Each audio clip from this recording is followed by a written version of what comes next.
Vamos aqui para o nosso último conteúdo para o teste, né? Na disciplina de História, onde nós falamos de algumas mudanças políticas, né? Que nosso país passou, que foi a independência, onde ela se torna, né? Lutando pela independência do Brasil. Que independência é essa? Uma independência a qual a gente deixaria de obedecer às ordens do rei de Portugal, e sim ter um líder ao qual morasse no Brasil, tomasse conta do Brasil, participasse de todos os acontecimentos no Brasil. E a gente consegue essa independência. Daí, de lá para cá, todas as modificações, né, que nosso Brasil sofre por conta dessas mudanças. Tivemos o período do primeiro reinado, onde Dom Pedro se torna primeiro imperador do Brasil, daí chamado de primeiro reinado, onde Dom Pedro, o seu pai, João VI, volta para Portugal, entrega o cargo a Pedro. Pedro grita às margens do rio Ipiranga: independência ou morte, tornando o Brasil independente, tornando o primeiro imperador do Brasil, comandando o período chamado Primeiro Reinado. Dom Pedro passa por várias situações também de guerras, de mudanças, e aí, dentro de tanta guerra, tanta manifestações que estava acontecendo no Brasil, Dom Pedro resolve também ir para Portugal, né? E aí ele vai e deixa seu filho, uma criança de 5 anos, para governar o Brasil. Como ele não tinha autonomia, né, para cuidar de um país, ficou com a responsabilidade na mão de José Bonifácio, que aí, dentro do que está escrito, né, dentro da Constituição, ele assume o Brasil no governo de regências, onde nós tivemos 4 regências, 2 regências trinas e 2 regências unas. Essas regências passam por momentos bastante conturbados, com a realização de movimentos também insatisfatórios, né, com a situação do Brasil. Até Dom Pedro de Alcântara assumir o segundo reinado, esse Brasil passa por várias manifestações da balaiada, sabinada, e são manifestações que acabam uns querendo a independência do Brasil, outros querendo que Dom Pedro II governe o país. E aí chega um período em que Dom Pedro de Alcântara, ele apenas com 14 anos, ele se torna, dentro da Constituição, onde eles relatam dentro da Constituição que a maioridade, né, seria com 14 anos, que ao certo seria 18. Então, eles anteciparam a maioridade de Dom Pedro de Alcântara para que ele viesse se tornar o segundo imperador do Brasil, comandando agora o segundo reinado, que é o que nós iremos estudar agora. Acompanhar aí a passagem desse texto no livro de vocês, Segundo Reinado. Os 2 primeiros períodos políticos depois da independência. Quais são esses 2 primeiros períodos? O primeiro reinado e o período regencial. Aconteceram de forma inconstitucional.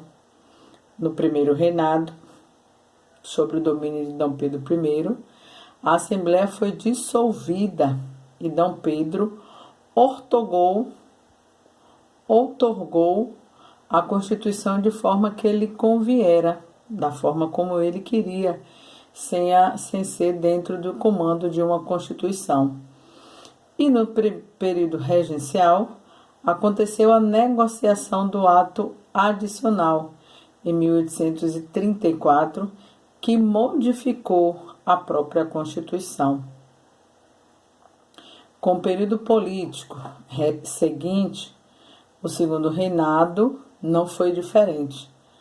Para que D. Pedro II pudesse assumir o império, pois já era imperador desde 5 anos, quando seu pai, D. Pedro I, voltou para Portugal. Foi preciso articulação de um golpe para antecipar a ocupação de D. Pedro II ao seu posto de imperador, pois quando D. Pedro I partiu para Portugal, passando o trono para o seu filho D. Pedro de Alcântara, ele tinha apenas 5 anos, teriam que esperar ele fazer 18 anos. Só que isso foi modificado dentro da Constituição, pois apenas assumiria em 1843, ano em que ele completaria 18 anos, para que o golpe da maioridade acontecesse e aos 14 anos o imperador pudesse de fato assumir a nação.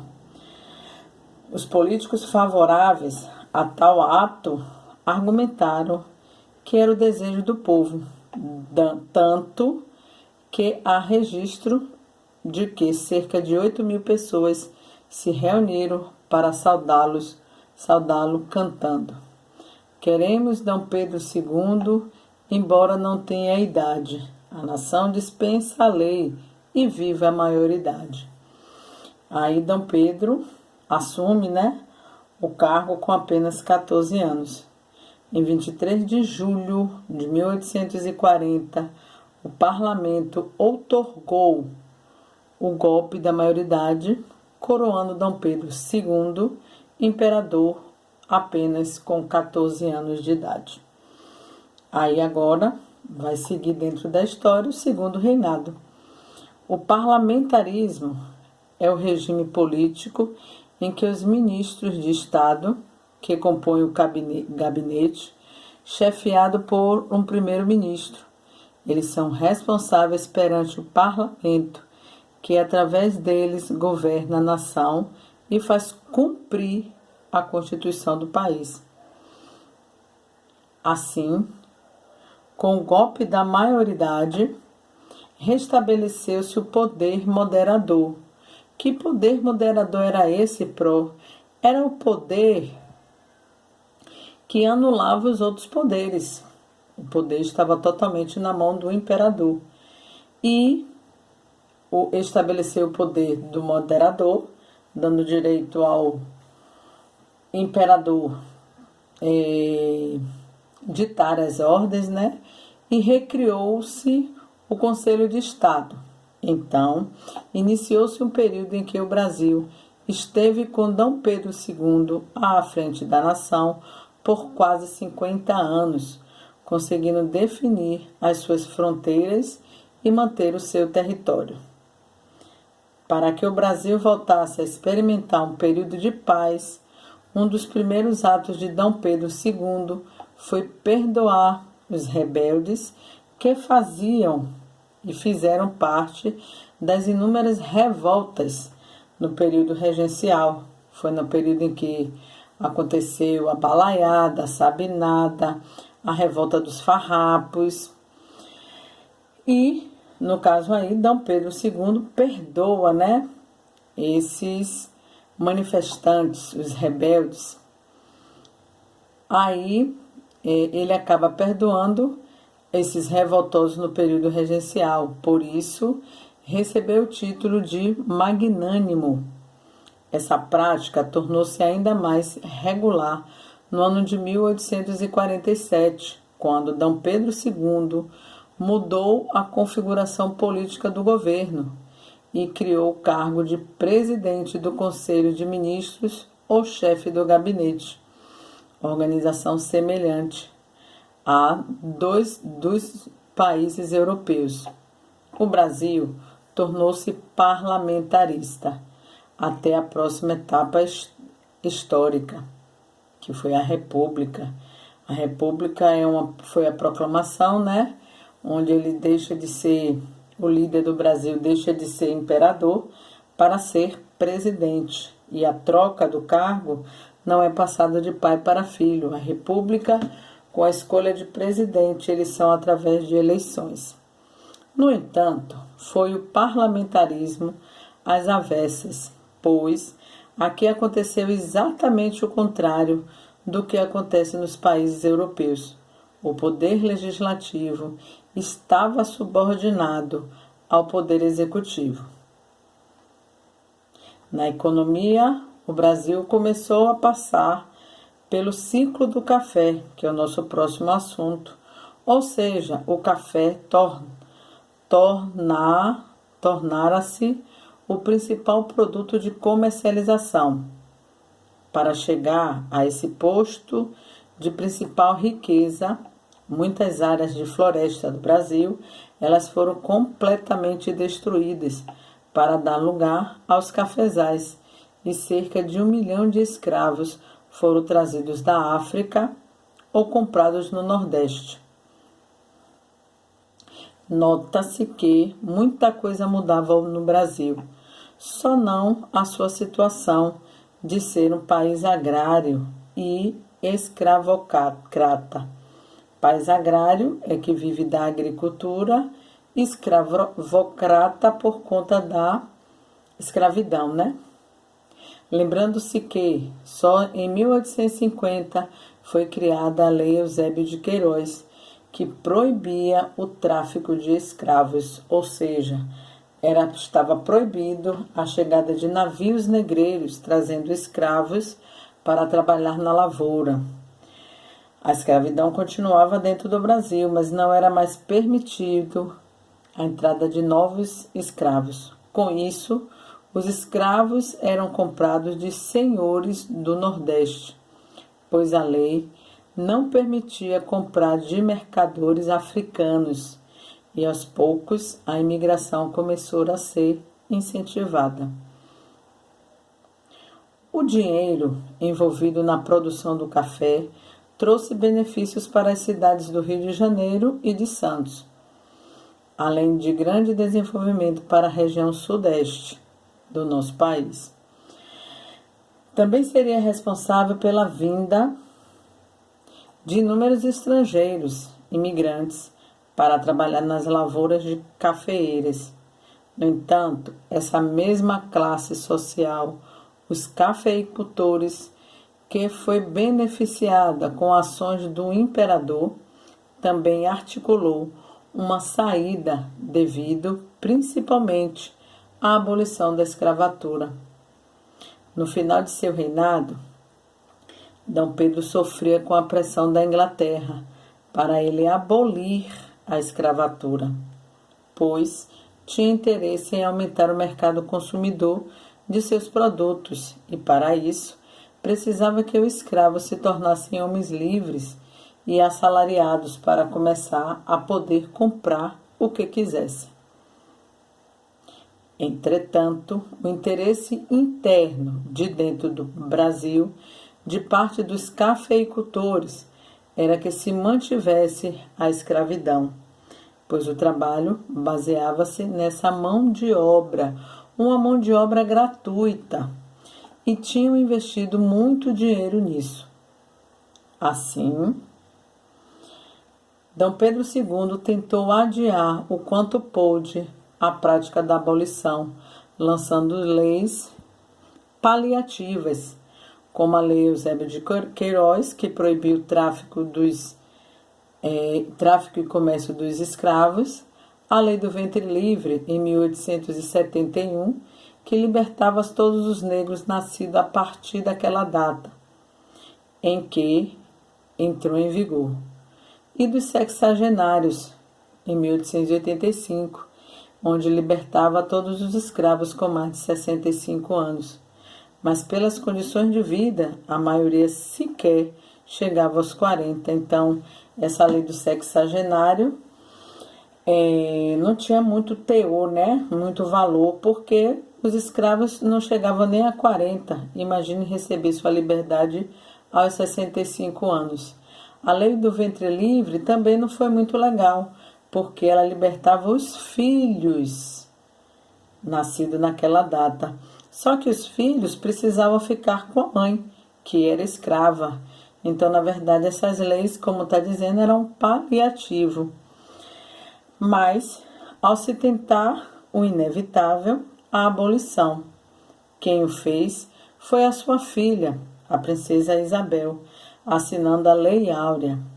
Logo, com essa situação, os cafeicultores que haviam empregado dinheiro em escravos articulam a saída de D. Pedro II, pois sentiram-se lesados, já que a lei não previa qualquer indenização pelos escravos libertos, ou seja, os escravos seriam libertados e os cafeicultores ou os senhores de engenho acabariam perdendo dinheiro porque ele não tinha indenização por esse dinheiro pago pelos escravos. Ok? Então, os cafeicultores, senhores de engenho, ficariam no prejuízo. E aí a revolta com D. Pedro II. D. Pedro II também se envolveu em guerras armadas, especialmente a Guerra do Paraguai, ou também chamada Guerra Tríplice Aliança, como preferem os outros países envolvidos no conflito. O Paraguai era um país autônomo. Que é autônomo? Ele tinha sua agricultura diversificada, ele tinha suas indústrias e ele não dependia economicamente da Inglaterra, diferentemente dos países vizinhos. O Brasil, a Argentina e o Uruguai dependiam da Inglaterra. Só que o Paraguai tinha sua economia autônoma, né? Independente. Seu líder, à época, Francisco Solano Lopes, ele desejava conquistar parte da costa litorânea, a fim de ter uma saída para o mar. E, para isso, incorporaria territórios do Brasil, da Argentina, do Uruguai ao Paraguai. A guerra começou exatamente para defender esses territórios e com o dinheiro emprestado da Inglaterra foi o que levou o Brasil a um desequilíbrio financeiro. Mas o Paraguai não foi o único vilão da guerra. O Império Brasileiro almejava conquistar o Paraguai para controlar a navegação da região. Assim, depois de mais de 5 anos de conflito, cerca de 80% dos habitantes do Paraguai estavam mortos, ou seja, mais de 50%, né? 80% da população estava morta, chegando a um assustador percentual de 96% dos homens, também a maioria da população que sobreviveu era de mulheres. E o país estava completamente destruído. O Brasil e a Argentina conseguiram alguns milhares de quilômetros de território tomados do Uruguai, que não valiam em endividamento de ambos. E a Inglaterra foi o país que lucrou, porque ele aumentou o seu domínio financeiro, dominando o Paraguai, aumentando sobre o seu domínio financeiro sobre a América do Sul. Ao final da guerra, ainda insatisfeito com a vitória, o governo ordenou o massacre do povo paraguaio. Portanto, uma sucessão de fatos provocou o fim da monarquia no Brasil. A insatisfação da elite agrária, dos senhores de engenho, porque não tinha indenização para os seus escravos que foram libertos, o endividamento e as dificuldades econômicas devido ao financiamento da Guerra do Paraguai, o desejo dessa classe de mais liberdade e poder de decisão e o temor em relação à sucessão do trono vir a ser ditada por um estrangeiro, pois o imperador só tinha 2 filhas. Uma delas morreu precocemente na Europa, onde vivia, e a herdeira era casada com um francês. Então, pela hierarquia familiar, se Princesa Isabel assumisse o trono, ela era casada com um conde francês.